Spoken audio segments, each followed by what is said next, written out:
Boleh. Jadi nanti belajar materi penulisan. Oke. Di kita akan membahas tentang definisi dari hadis. Kalau kemarin definisi dari ilmu ya, sekarang definisi dari hadis. Sudah di jadwal itu ya? Sudah ada jadwalnya buat yang baca kita?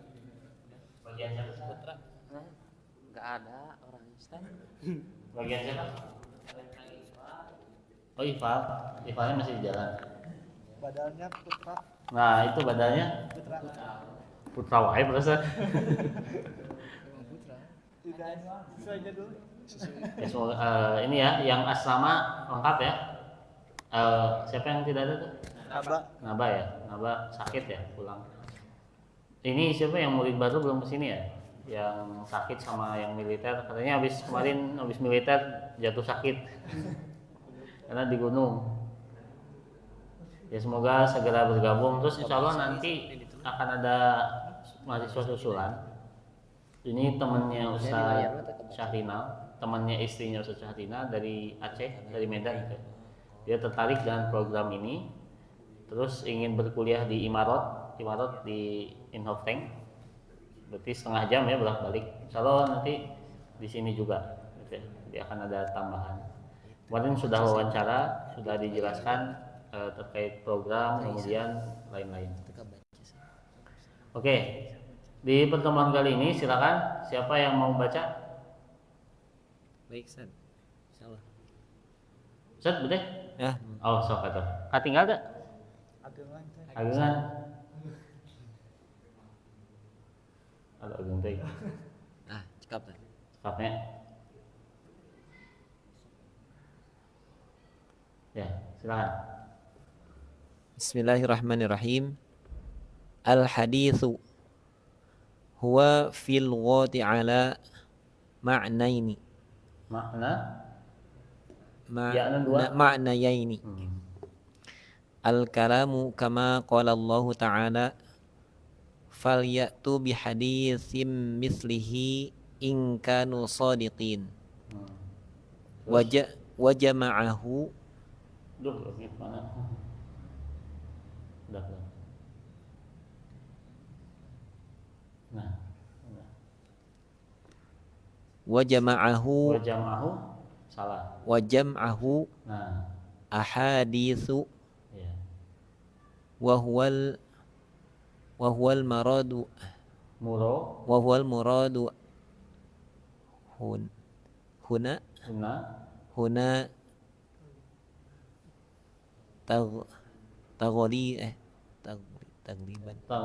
taghliban lil qawli ala baqiyatin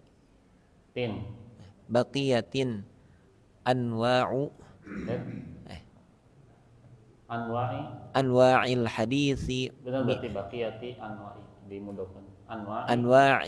Anwa'il hadisi min fi'li wa min fi'lin wa taqririn wa sifatin. Oke. Diterjemahkan. Oh, diterjemahkan enggak? Enggak biasanya. Cobaan ya. Cobaan. Hadis secara bahasa ya, hadis itu secara bahasa memiliki dua makna. Oke. Yang pertama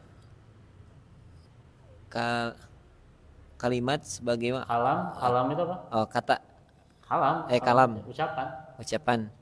Ucapan sebagaimana firman Allah Subhanahu wa taala, falyatu bihaditsim mislihi in kanu shadiqin. Ya, lewat aja Bapak. Wajam'ahu ahadits dan jam'ahu. Jamu apa jamu? Kan udah belajar dalam nahwu ya. Kumpulan mufrad, musanna, jama', wa jam'uhu dan jamaknya dan jamaknya. Jamak dari hadis dan itu. Jamaknya dari hadis adalah ahadits. Oke.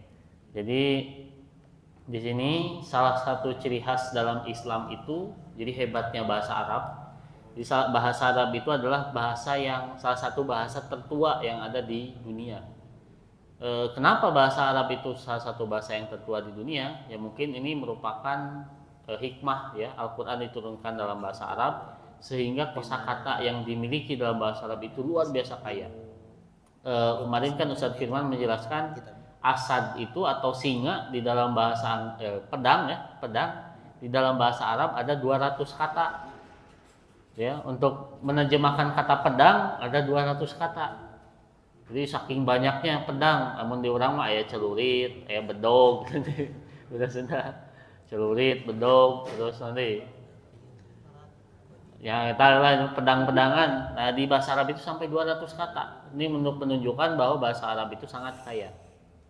Nah ini terbawa di dalam Islam. Kalau kalian perhatikan, itu pasti di dalam kitab manapun, disiplin apapun, Islam itu sebelum menerjemahkan apa itu sholat, apa itu zakat, pasti diawali dengan bahasa dulu. Makanya takrif atau definisinya itu ada lugotan, ada istilahan. Ada secara bahasa, ada secara istilah. Ini penting.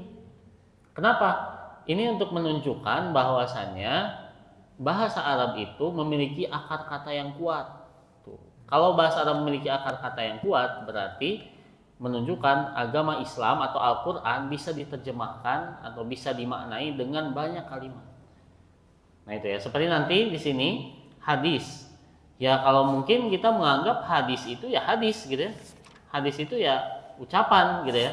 Ternyata ada dua makna hadis itu. Nah yang pertama, hadis itu maknanya al-kalam. Secara bahasa, kita sedang membahas hadis, tapi bahasanya dulu.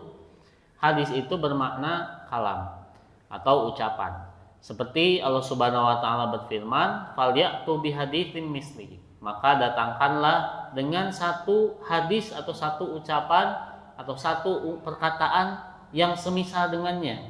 In kanu shodiqin, jika engkau merasa menjadi orang yang benar. Ini tantangan Allah Subhanahu wa taala kepada orang kafir untuk membuat satu kalimat di dalam Al-Qur'an.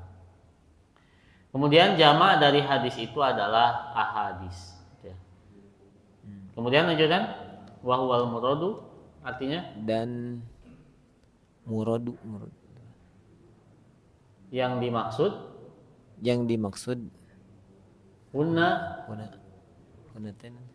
di sini yang dimaksud di sini tagliban bola apa ya dalam ini diserap ini dalam bahasa Sunda ini tagliban itu golib pernah dengar golibna belum pernah belum San. Tagliban itu biasanya lil qauli untuk mengucapkan ala baqiyati anwa'il hadis terhadap baqiyatin salah satu dari ucapan min fi'lin dari dari pekerjaan perbuatan atau kebiasaan takrir horor. Jadi diadaptasi juga ya dalam bahasa Indonesia horor kebiasaan. Nah, kesepakatan, wasifatin dan sifat. Nah, jadi yang pertama itu makna dari hadis huwa al-kalam atau ucapan. Ini untuk menunjukkan kalam itu menunjukkan seseorang yang mengungkapkan sesuatu baik berupa perbuatan, misalnya kadieu kesini itu tadi si A misalnya masak endog itu apa? Ucapan, perbuatan, persetujuan. Masak endog, perbuatan, ucapan, persetujuan. Perbuatan. Jadi kalam itu untuk mengekspresikan sesuatu. Yang sesuatu itu pertama berupa pekerjaan. Ada ayah jami masak endog, kan masak endog itu pekerjaan. Nah diucapkan itu disebut hadis. Kemudian yang kedua takrir, penetapan. Misalnya si itu sudah menyepakati, kan kita sepakat besok kita jalan-jalan. Nah kesepakatan itu kan diucapkan. Nah diucapkan itu berarti disebut dengan kalam, gitu ya. Yang selanjutnya wasifatin dan juga sifat. Kenapa di sini itu ada fi'lin wa takririn dan sifat? Nanti ini definisinya akan berpengaruh kepada apa itu hadis secara istilah. Ini kan masih secara bahasa. Nanti secara istilah kita nyambung gitu ya. Apa itu hadis gitu ya. Kemudian selanjutnya dibaca Al-jadidu naqidul qadimu wa huwa ghairu ma naqidi ini naqidi al-jadidu naqidil qadimu qadimi qadimi jadi mudhof ilaih wa huwa ghairu murad muradu huna kama huwa wa wadihu Nah, wadihun. ini menarik ya. Jadi hadis juga selain bermakna ucapan itu juga bermakna jadid. Jadid itu apa? Baru. Hal yang baru. Jadid. Kenapa? Karena gini, ketika kita mengatakan A, kira-kira balik deui moal kalam deh. Misalnya, saya makan roti, kembali lagi gak kalamnya? Enggak. Jadi ucapan itu sekali keluar dari mulut akan hilang. Ketika saya mengucapkan saya makan roti kembali, itu bukan kembali ucapannya, tapi mengucapkan sesuatu yang baru. Nah itu. Jadi hadis itu, ini hebatnya bahasa Arab, satu terjemah itu saling menyambung. Hadis itu bisa diterjemahkan sebagai ucapan, bisa diterjemahkan sebagai jadid, apa? Baru. Kenapa? Karena ucapan itu pasti akan selalu baru. Ya, ucapan itu pasti akan selalu baru. Makanya dalam pepatah bahasa Arab kan ucapan itu seperti sahmun, seperti panah. Panah kira-kira kalau sudah dilepas balik deui mah. Oh, kecuali dina film-film gitu. Dilepaskan balik deui gitu. Wal aya gitu. Panah itu setelah dilepaskan dia akan keluar dari busur dan tidak akan kembali lagi. Makanya hati-hati dengan ucapan. Karena ucapan ketika sudah melukai hati, rek kumaha orang mengklarifikasi, tetep meninggalkan apa? Gitu ya. Nah, itu al hadis itu dimaknai kalam dan dimaknai jadid. Jadi ini bahasa Arab. Bahasa Arab itu memang harus kita pelajari. Kenapa? Karena hikmahnya selain itu adalah bahasa agama, bahasa Arab juga kaya akan makna. Semakin kita paham bahasa Arab, semakin kita bisa merenungi, oh ternyata Al-Quran itu luas maknanya gitu. Nyambung gitu. Al-kalam, al-jadid, nah seperti itu. Nah, akan tetapi kata penulis ini maksud hadis di dalam disiplin ilmu itu adalah al-kalam. Jadi maksud nama bukan al-jadid tapi al-kalam yang dipilih oleh si penulis ini. Kenapa? Karena nanti hadis yang dimaksud adalah ucapan bukan yang baru. Wa huwa ghairu murad hunna kama huwal wadih. Ini bukan maksud saya itu memang terjemah hadis itu secara bahasa adalah jadid, tapi ini bukan makna yang saya pilih gitu ya. Sehingga dalam bahasa Indonesia ada bahasa Sunda ada kecap apa? Saya lupa lagi. Ada satu kecap tapi dua makna seperti pajeng. Ya, pajeng ya. Kumaha dagang teh pajeng. Nah, itu artinya apa? Laku. Kamana tuh tengah ge pajeng? Artinya apa? Payung. Nah, itu ya. Jadi ada dua makna pajeng itu. Nah, hadis itu juga sama. Hadis itu kadang dipakai kalam, kadang dipakai untuk menyatakan sesuatu yang amriyah jadi sesuatu yang baru. Saya dulu waktu nyantri itu, Ustaz Romi itu kan ya Ustaz saya ya di pesantren di Sanawiyah Mualimin itu kan memang salah satu dewan gitu ya, dewan pembentuk bahasa Sunda. Jadi memang ahli bahasa Sundanya. Sampai diundang untuk buat KBBI Sunda gitu. Ustaz Romi itu KBBI nah maksudnya kamu Sunda gitu sampai diundang.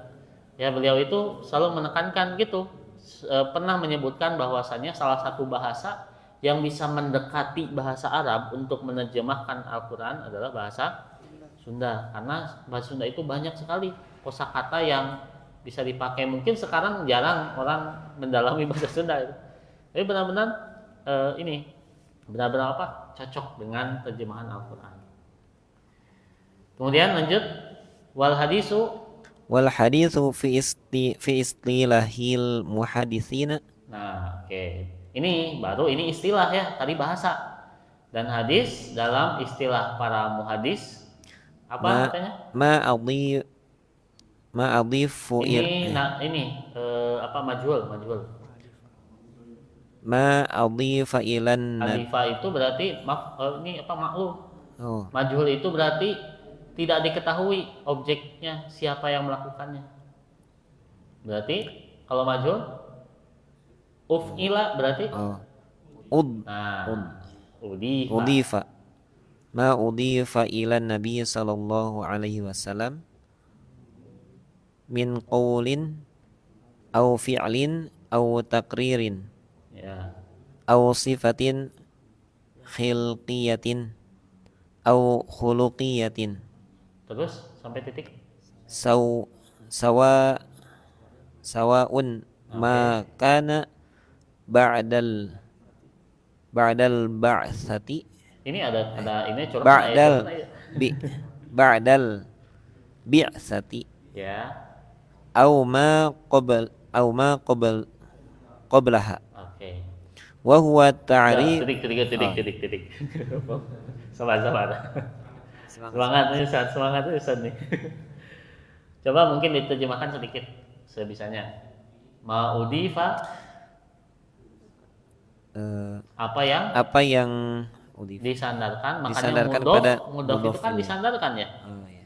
Baitullah, Idhofah. rumah Allah. Rumah saha? Rumah Allah.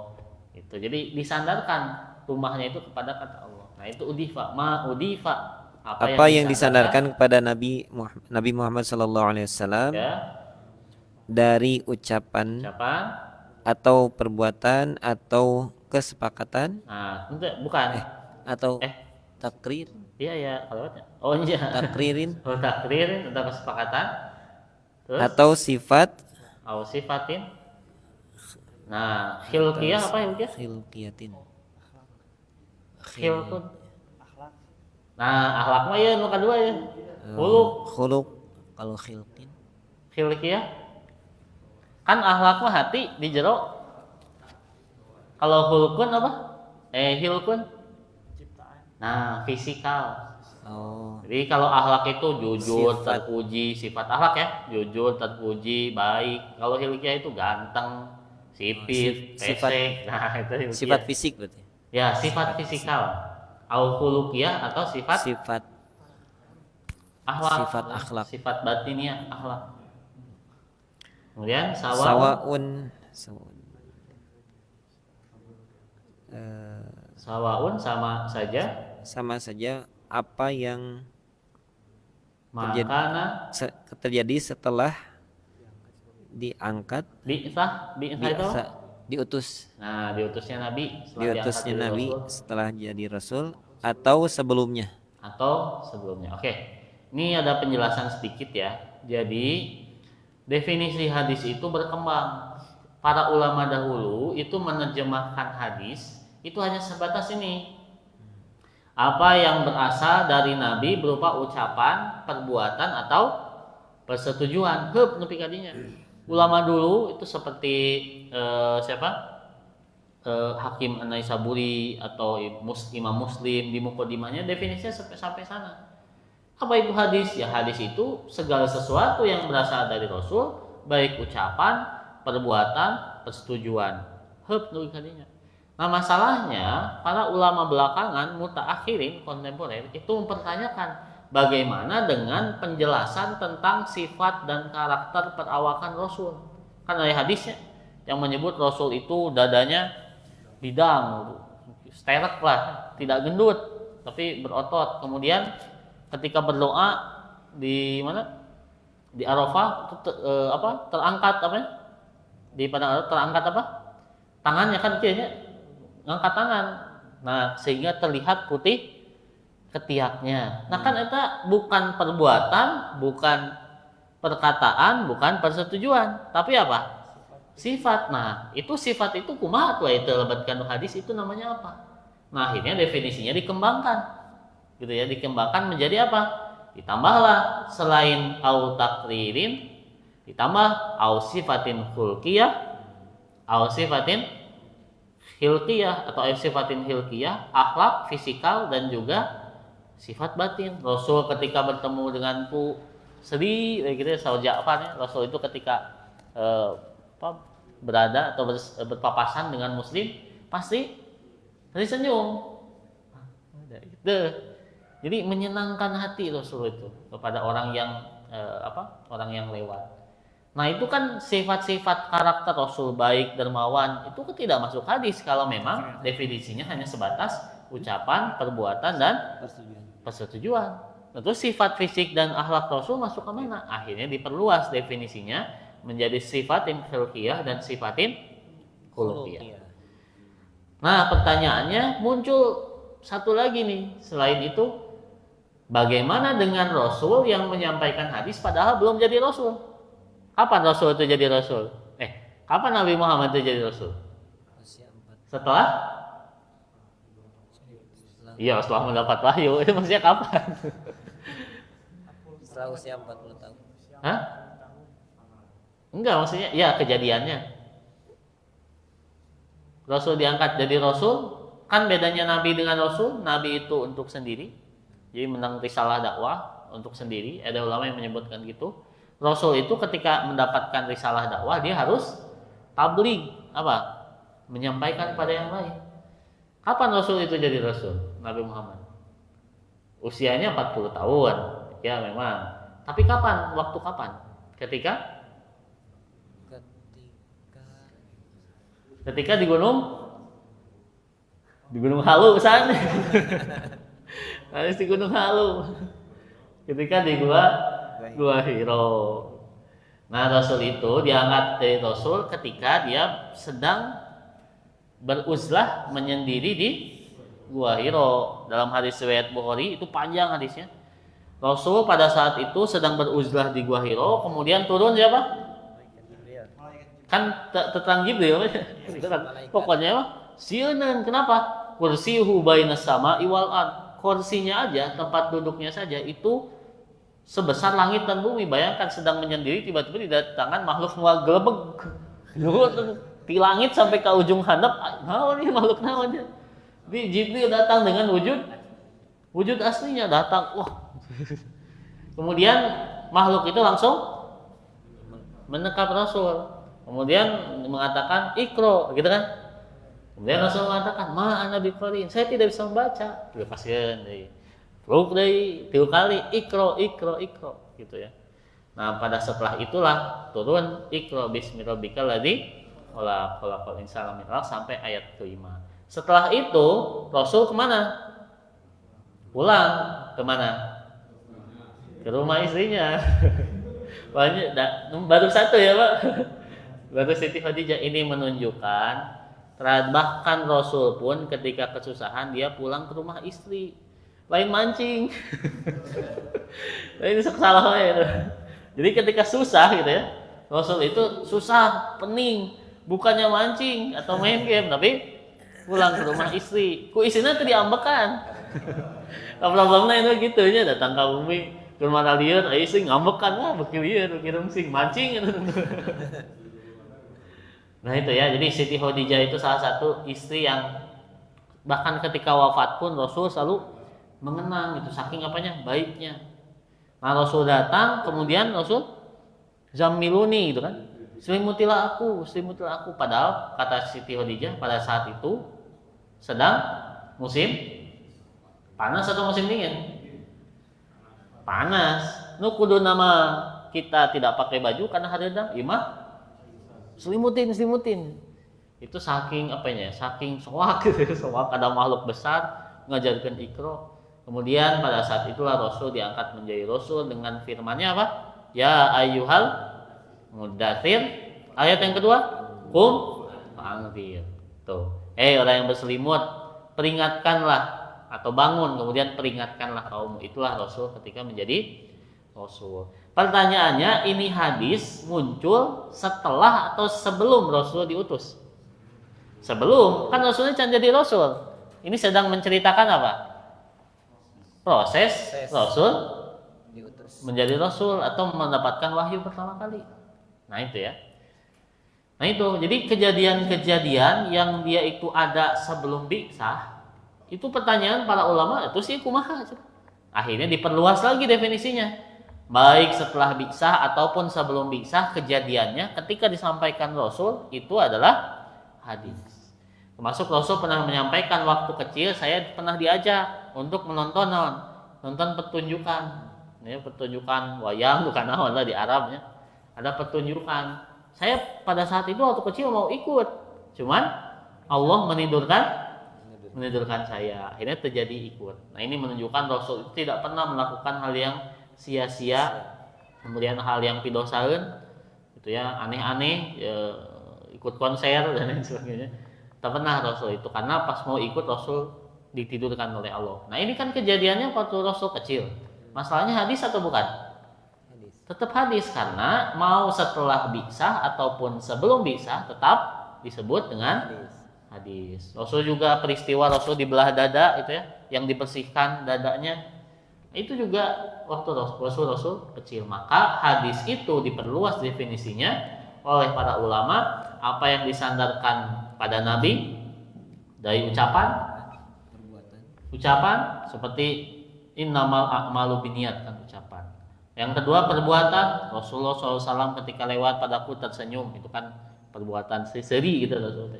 Kemudian au takdirin, persetujuan, Rasul pernah melihat para sahabat makan daging bayawak, kemudian Rasul tidak melarang dan juga tidak memerintah, hanya disetujui sok kalinya rek nuang daging bayawak mah gitu. Berarti itu menunjukkan daging bayawak itu halal gitu. Rasul resep gitu ya, makan bayawak gitu ya. Kemudian sifatin hilkiyah atau sifat fisik Rasul, atau ya sifat fisik Rasul ganteng, rambutnya ikal gitu. Nah, itu sifat fisik Rasul. Dadanya lebar. Ada satu kitab namanya Syama'il Muhammadiyah. Nah, itu bagus sekali ya. Kitabnya kayak Imam At-Tirmidzi, Syama'il Muhammadiyah. Jadi menjelaskan bagaimana fisik-fisik Rasul itu seperti apa, makanan yang disukai Rasul apa. Itu Rasul tanam bala-bala. Berarti bala-bala itu terjunah. Wajib Tapi guna. tapi wajib. Oke, al-khulqiyah atau akhlak gitu ya. Sawaun kana ba'dal bisa, sebelum bisa au qablaha. Satu lagi ya, coba. وهو تعريف وهو تعريف المختار لدينا Ya, terus وهو ta'rifu. Ya, ini ulangi deh. وهو تعريف Ta. المختار Jadi naat, مختار sifat mausuf. مختار لدينا لدينا. Oke, dan ini adalah takrif yang kami setujui. Ada banyak takrif tentang apa itu hadis. Para ulama beda pendapat, tapi menurut pengarang ini saya lebih setuju yang ini. Terakhir. Mau azan. وهو مذهب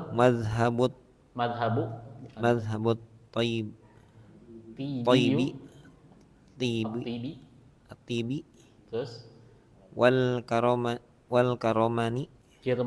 والكرماني ومن وافقهما وعلى هذا التعريف لا يدخل في الحديث. Tidak ada yang ini. Tidak. لا يدخل في الحديث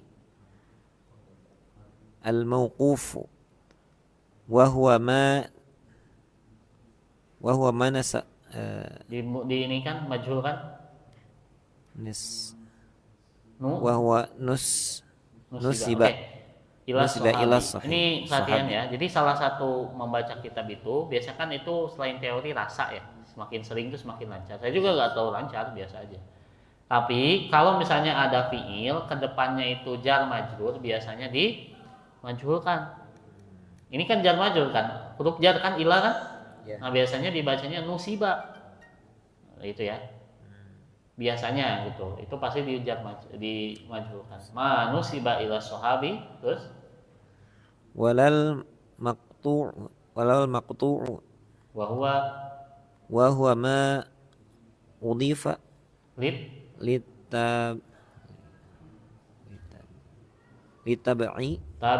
litabi'i kama sayati. Oke, nah sampai sana dulu. Kemudian di sini penulisnya itu menjelaskan wahwa madhabut at-tibi.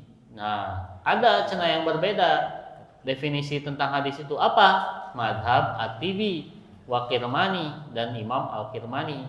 Waman wafaqahuma dan orang-orang yang wafaq itu apa? Sepakat ya, sepakat dengan keduanya.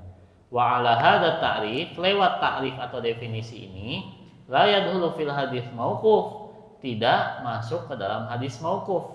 Wa huwa ma nusiba ila sahabi, yaitu hadis yang disandarkan atau sampai kepada sahabat, walal maqtu dan bukan hadis maqtu, wa huwa ma udifa ila tabi'i, atau hadis yang disandarkan kepada tabi'in kama sayati. Ini penjelasan apa itu mauquf, apa itu maqtu, itu penjelasannya. Yang jelas di sini penulis ini lebih sepakat dari yang tadi. Hadis itu ya sudah hanya sampai pada Rasul. Sedangkan kalau ada ucapan sahabat itu bukan hadis, tapi itu namanya athar yang sifatnya mauquf, atau disebutkan hadis itu bukan hadis marfu tapi mauquf, hanya sebatas sampai pada sahabat. Kemudian bukan juga ucapan tabi'in, seperti ini ucapan tabi'in. Oh, nanti aja lah. Ada ucapan tabi'in. Nah, ucapan tabi'in itu juga bukan hadis. Nah, menurut Al-Kirmani dan At-Tibi, mau itu ucapan Nabi, sahabat atau tabi'in itu adalah hadis. Tapi penulis ini tidak setuju. Itu mah beda deui, bukan hadis. Hadis mah khusus untuk Rasul. Gitu ya. Oke, mungkin itu saja pada kesempatan kali ini yang bisa disampaikan. Kesimpulannya, sebenarnya pada kajian kali ini yang pertama tadi, kalam itu atau hadis itu ada dua, ada kalam, ada jadid. Kenapa hadis itu atau ucapan itu dimaknai baru? Ya karena ucapan itu pasti selalu baru. Kemudian definisi hadis itu adalah, ini yang paling penting, ma'udhifa ilan nabi min qaulin aw fi'lin aw taqririn aw sifatin khilqiyah aw khuluqiyah. Sawaun kana ba'dal bisa aw ma qabla. Tadi sudah disebutkan ya apa alasan kenapa didefinisikan seperti itu. Nah, itu inti dari kajian ulumul hadis kita pada maghrib hari ini. Mungkin saja yang bisa disampaikan. Insyaallah kita akan bertemu lagi nanti sesudah Isya. Sudah Isya ya. Mau makan dulu langsung aja. Oke, langsung saja. Assalamualaikum warahmatullahi wabarakatuh. Waalaikumsalam.